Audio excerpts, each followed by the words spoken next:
പ്രിയപ്പെട്ടവരെ, വളരെ ഇമ്പോർട്ടന്റ് ആയിട്ടുള്ള ഒരു അപ്ഡേറ്റുമായി ബന്ധപ്പെട്ട വീഡിയോ ആണ്.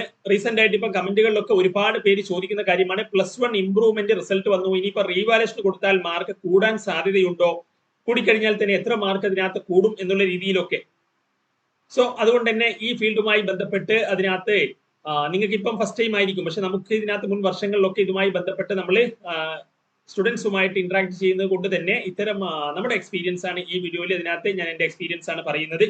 ഒപ്പം തന്നെ അതിലോട്ട് പോകുന്നതിന് മുന്നേ പിന്നെ പലരും ചോദിക്കുന്ന ഒരു കാര്യമാണ്, റിസൾട്ട് എന്നായിരിക്കും ഇംപ്രൂവ്മെന്റിന്റെ റീവാലേഷന്റെ റിസൾട്ട് വരുന്നത് എപ്പോഴായിരിക്കും, അത് സേയുടെ മുന്നേ വരുമോ എന്നുള്ള കാര്യങ്ങളൊക്കെ. എന്തായാലും അതുമായി ബന്ധപ്പെട്ട കാര്യങ്ങളൊക്കെ എല്ലാം പറയാം. ഇനി എന്തെങ്കിലും നിങ്ങൾക്ക് ഡൗട്ട് കാര്യങ്ങൾ ഉണ്ടെങ്കിൽ നിങ്ങൾ കമന്റ് ആയിട്ട് വീഡിയോ എടുത്ത് താഴെ ചോദിക്കൂ.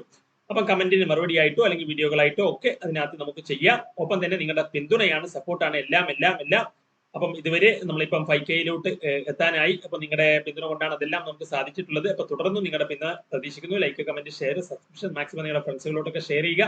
അപ്പൊ ഇതിനകത്ത് പിന്നെ ഇനിയിപ്പം നിങ്ങൾക്ക് +1 ഇംപ്രൂവ്മെന്റിന് മാർക്ക് കുറഞ്ഞു, അല്ലെങ്കിൽ +2 ഇനിയിപ്പം മാർക്ക് കുറയുമോ എന്നൊക്കെ നിങ്ങൾ പേടിയുണ്ടെങ്കിൽ അതിനകത്ത് നിങ്ങൾ മനസ്സിലാക്കുക, +2 ഇനിയിപ്പം ഇൻ കേസ് നിങ്ങൾ മാർക്ക് കുറഞ്ഞാൽ പോലും ഇംപ്രൂവ്മെന്റ് എന്നുള്ള ഒരു ഓപ്ഷൻ ഉണ്ട്, അല്ലെങ്കിൽ ഇൻ കേസ് ഫെയിൽ ആയി പോയാൽ പോലും സേ എന്ന് പറയുന്ന ഒരു ഓപ്ഷൻ ഉണ്ട്. അപ്പൊ അതിനൊക്കെ നിങ്ങൾ അതിനകത്ത് നമ്മുടെ ചാനൽ നിങ്ങൾക്ക് വേണ്ടിയിട്ട് ഇംപ്രൂവ്മെന്റ് ആയിക്കോട്ടെ, സേ എക്സാം ആയിക്കോട്ടെ, നിങ്ങളുടെ കൂടെ നമ്മൾ അതിനകത്ത് ഉണ്ടാകും. അപ്പൊ നിങ്ങൾ മാർക്ക് കുറവാണെങ്കിലോ അതിനെക്കുറിച്ചൊന്നും നിങ്ങൾ പേടിക്കേണ്ട. കൂടുതൽ അതിനകത്ത് ഈ ഒരു വീഡിയോ കണ്ടു കഴിഞ്ഞാൽ, ഇപ്പൊ ഐ ബട്ടണിൽ ഒരു വീഡിയോ വരുന്നില്ലേ, അത് നിങ്ങൾ കണ്ടു കഴിഞ്ഞാൽ അതുമായി ബന്ധപ്പെട്ട കാര്യങ്ങളെല്ലാം ഞാൻ ആ വീഡിയോയിൽ പറയുന്നുണ്ട്. അപ്പൊ നിങ്ങൾക്ക് അതിനകത്ത് സമാധാനത്തോടെ ഇരിക്കാം, നമ്മൾ നിങ്ങളുടെ കൂടെ ഉണ്ടാകും. ആ ഒരു നിങ്ങളുടെ ഇംപ്രൂവ്മെന്റ് അല്ലെങ്കിൽ സേ എക്സാം കഴിയുന്നത് വരെ നമ്മുടെ ചാനൽ നിങ്ങളെ സപ്പോർട്ട് ചെയ്ത് നിങ്ങളുടെ കൂടെ ഉണ്ടാകും. ഓക്കെ, അപ്പൊ ഇതിനകത്ത് ഇനി നമുക്ക് കാര്യത്തിലോട്ട് പോകാം.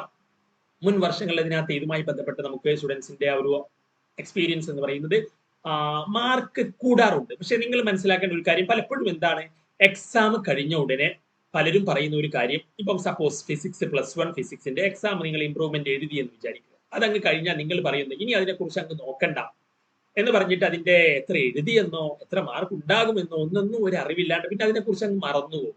പിന്നെ എപ്പോഴേ അറിയാൻ നോക്കാന്നറിയും, റിസൾട്ട് വരുന്ന സമയത്ത് ഇൻ കേസ് ഇപ്പം 16 മാർക്കാണ്, 2 മാർക്കിന് ഇപ്പം പോയി എന്ന് വിചാരിക്കും. അപ്പൊ നിങ്ങൾ എന്ത് തോന്നും, റീവാലേഷന് കൊടുത്താലോ എന്ന് തോന്നും. പക്ഷേ റീവാലേഷന് കൊടുക്കണോ വേണ്ടയോ എന്ന് കൺഫ്യൂഷൻ ആവും.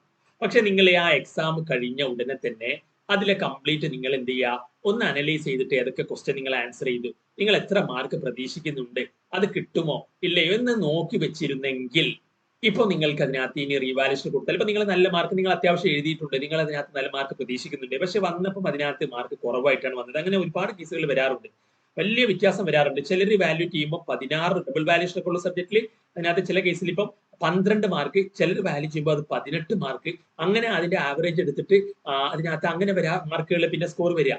അപ്പൊ അങ്ങനെ വലിയ വ്യത്യാസം വാല്യൂഷനിൽ വരാറുണ്ട്. അപ്പൊ അതുകൊണ്ട് തന്നെ നിങ്ങൾക്ക് എന്ത് ചെയ്യാം, നിങ്ങൾ ആദ്യമേ അത് പരീക്ഷ കഴിഞ്ഞോ ആ മൊമെന്റിൽ തന്നെ എന്ത് ചെയ്യണം, ഏത് പരീക്ഷ ആണെങ്കിലും നിങ്ങൾക്ക് എത്രത്തോളം സ്കോർ ഉണ്ടാകുമെന്ന് നിങ്ങൾ ആദ്യമേ മനസ്സിലാക്കി വെക്കാം. അങ്ങനെയാവുമ്പോൾ റിസൾട്ട് വന്നാൽ ഇൻ കേസ് എന്തെങ്കിലും മിസ്റ്റേക്ക് വഴി നിങ്ങളെ മാർക്ക് കുറഞ്ഞാലും നിങ്ങൾക്കൊരു ധാരണ ഉണ്ടാവുമല്ലോ. അപ്പൊ നിങ്ങൾക്ക് മനസ്സിലാകും റീവാലേഷൻ കൊടുക്കണോ വേണ്ടയോ, ഞാൻ കൊടുത്താൽ കിട്ടുമോ ഇല്ലയോ എന്ന്. അപ്പൊ റീവാലേഷൻ കൊടുത്താൽ മാർക്ക് കൂടാറുണ്ട്. ഇങ്ങനെ ഇപ്പം 16 മാർക്ക് ബോർഡറിലൊക്കെ നിൽക്കുന്നവരാണെങ്കിൽ ഈ 2 മാർക്ക് നിങ്ങൾക്ക് ഇവിടെ കിട്ടിയാൽ ഇനി +2 അത്രയും മാർക്ക് വേണ്ട. അപ്പൊ 16 ഉള്ള ഒരാൾക്ക് ഇനി +2 20 വേണ്ടേ, റീവാലേഷൻ കൊടുത്ത് 2 മാർക്ക് കൂടിയാൽ പിന്നെ അവിടെ 18 കിട്ടിയാൽ പോരെ. അപ്പൊ അങ്ങനെ ഒരു സംഭവം ഉണ്ട്. ഇനി റീവാലേഷന് ചിലപ്പം എന്ത് ചെയ്യാറുണ്ട്, ഞാൻ പറഞ്ഞ പോലെ 10% മുകളിൽ 60 മാർക്കുള്ള സബ്ജക്റ്റിന് 6 മാർക്കിൽ കൂടുതൽ വരെ ചേഞ്ച് വന്നാൽ എന്ത് ചെയ്യാറുണ്ട്, റീഫണ്ട് ചെയ്യാറുണ്ട്. അങ്ങനെ റീഫണ്ട് കിട്ടിയ കേസുകളും എനിക്ക് പലപ്പോഴും അതിനകത്ത് പല വീഡിയോകളുടെ താഴെ കമന്റുകളായിട്ടൊക്കെ സ്റ്റുഡൻസിന്റെ അഭിപ്രായം അതിനകത്ത് കാണാൻ സാധിച്ചിട്ടുണ്ട്. അപ്പൊ അത്തരത്തിൽ മാർക്ക് 6 മാർക്ക് വരെ അല്ലെങ്കിൽ 8 മാർക്ക് വരെ, എന്റെ ഓർമ്മ ശരിയാണെങ്കിൽ 12 മാർക്ക് വരെ ഒരു കേസ് ഞാൻ ഒരു കമന്റിൽ എങ്ങാണ്ട് കണ്ടതായിട്ട് ഞാൻ ഓർക്കുന്നു. എന്തായാലും 6 മാർക്കിന് മുകളിൽ 8 മാർക്കിന് കൂടുതലൊക്കെ കിട്ടിയ കേസുകളുണ്ട്. പക്ഷെ 1 2 മാർക്കൊക്കെ പൊതുവെ അതിനകത്ത് പലപ്പോഴും കൂടാറുണ്ട്. ചിലപ്പോൾ എന്ത് ചെയ്യാറില്ല, കൂടിയില്ലെങ്കിൽ നിങ്ങളെ പഴയ മാർക്ക് ഉണ്ടാകും. അപ്പൊ നിങ്ങൾ അത് പേടിക്കണ്ട. അപ്പൊ അങ്ങനെ ഒരു പേടിയും പലർക്കും ഉണ്ട്. അപ്പൊ അതൊക്കെ നിങ്ങൾ എന്ത് ചെയ്യുക, എക്സാമിന് നിങ്ങളുടെ ഒരു മനസ്സിലൊരു ഐഡിയ ഉണ്ടാവില്ല, അത് വെച്ചിട്ട് നിങ്ങൾ നോക്കുക കൊടുക്കണോ വേണ്ടയോ എന്ന്. ചിലപ്പം കൂടിയാൽ നിങ്ങൾക്ക് എന്താണ് അഡ്വാൻറ്റേജ് ആണ്. പിന്നെ മറ്റൊരു കാര്യം എന്ന് പറയുന്നത് റിസൾട്ട് വരുന്നത്, റിസൾട്ട് പലപ്പോഴും എന്താണ്, കഴിഞ്ഞ വർഷം അതിനകത്ത് May 5-നായിരുന്നു ഇംപ്രൂവ്മെന്റ് റിസൾട്ട് വന്നത്. എന്നിട്ട് അതിന്റെ റീവാലുവേഷൻ റിസൾട്ട് എപ്പോഴാ വന്നതെന്ന് അറിയാം, June 22-ന്. സേ എക്സാം എന്നായിരുന്നു അറിയാം, June 23-ന് സ്റ്റാർട്ട് ചെയ്തു.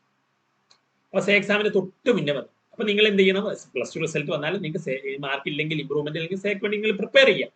ഒപ്പം തന്നെ റീവാലുവേഷൻ കൊടുക്കണമെങ്കിൽ കൊടുക്കാം. നിങ്ങളെ ഞാൻ പറഞ്ഞ ഈ ഒരു ചിന്ത നിങ്ങൾക്ക് കിട്ടാൻ സാധ്യത ഉണ്ടെങ്കിൽ കൊടുക്കാം.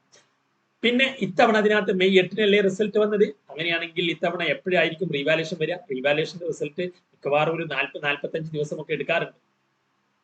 അപ്പൊ എന്തായാലും അതിനകത്ത് ഇതൊക്കെയാണ് കാര്യങ്ങൾ. ഇനി എന്തെങ്കിലും അതിനകത്ത് ഡൗട്ടുകൾ ഉണ്ടെങ്കിൽ നിങ്ങൾ ഇപ്പൊ ഇമ്പ്രൂവ് ചെയ്ത് കഴിഞ്ഞാലും ഒന്നും അതിനകത്ത് സർട്ടിഫിക്കറ്റിലെ ചാൻസ് കാണിക്കില്ല, ഇമ്പ്രൂവ്മെന്റിന് കാണിക്കില്ല, ഫെയിൽ ആയിട്ട് പിന്നെ എഴുതുന്നതിന് ചാൻസ് കാണിക്കും.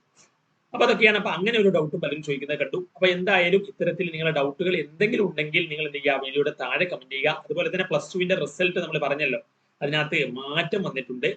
കഴിഞ്ഞ എന്തായിരുന്നു മെയ് 20 അല്ല ഇപ്പം അതിനകത്ത് മെയ് 22 എന്നല്ലേ പറഞ്ഞിരുന്നു, ആദ്യം 25 പറഞ്ഞിരുന്നു, പിന്നെ 22 വന്നു, ഇപ്പം കേൾക്കുന്നത് 26 കാരണം മന്ത്രി മന്ത്രിസഭയുമായി ബന്ധപ്പെട്ടൊക്കെ നിൽക്കുന്ന ഒരു പ്രശ്നങ്ങൾ കാരണം എന്തായാലും ചീഫ് മിനിസ്റ്റർ കാര്യങ്ങൾ സെറ്റ് ആയിട്ടുണ്ട്. അപ്പൊ അതുകൊണ്ട് തന്നെ മുഖ്യമന്ത്രിയുടെ കീഴിലുള്ള മന്ത്രിമാരൊക്കെയാണ് വകുപ്പുകളെ, വിദ്യാഭ്യാസ മന്ത്രിയുമായി ബന്ധപ്പെട്ട വകുപ്പുകളെ ആരാണ് കൈകാര്യം ചെയ്യുന്നത്, അവരായിരിക്കും അതിനകത്ത് റിസൾട്ട് പ്രഖ്യാപിക്കുന്നത്. അപ്പം അതുമായി ബന്ധപ്പെട്ടൊക്കെ കാര്യങ്ങൾ ഉണ്ടാകും. അതുകൊണ്ടായിരിക്കാം ഈ ഒരു ഡിലേ അതിനകത്ത് വന്നിരിക്കുന്ന. ടെക്നിക്കലുമായി ബന്ധപ്പെട്ട് മാത്രമല്ല +2 ഗൾഫിൽ എക്സാമുകളുമായി ബന്ധപ്പെട്ടൊക്കെ ഇഷ്യൂസ് കാര്യങ്ങൾ ഉണ്ടായിരുന്നു. അപ്പൊ അതുകൊണ്ടാണ് ഈ ഒരു ഡിലേ വരുന്നതെന്നാണ് നമുക്ക് അറിയാൻ സാധിക്കുന്നത്. അപ്പൊ എന്തായാലും അടിപൊളിയായിട്ട് റിസൾട്ട് വരുമ്പോൾ എല്ലാവർക്കും നല്ല മാർക്കിൽ എത്താൻ സാധിക്കട്ടെ. അപ്പം നിങ്ങളുടെ ഫ്രണ്ട്സുകളോടൊക്കെ ഷെയർ ചെയ്യാൻ മറക്കല്ലേ. That's all. Thanks for watching.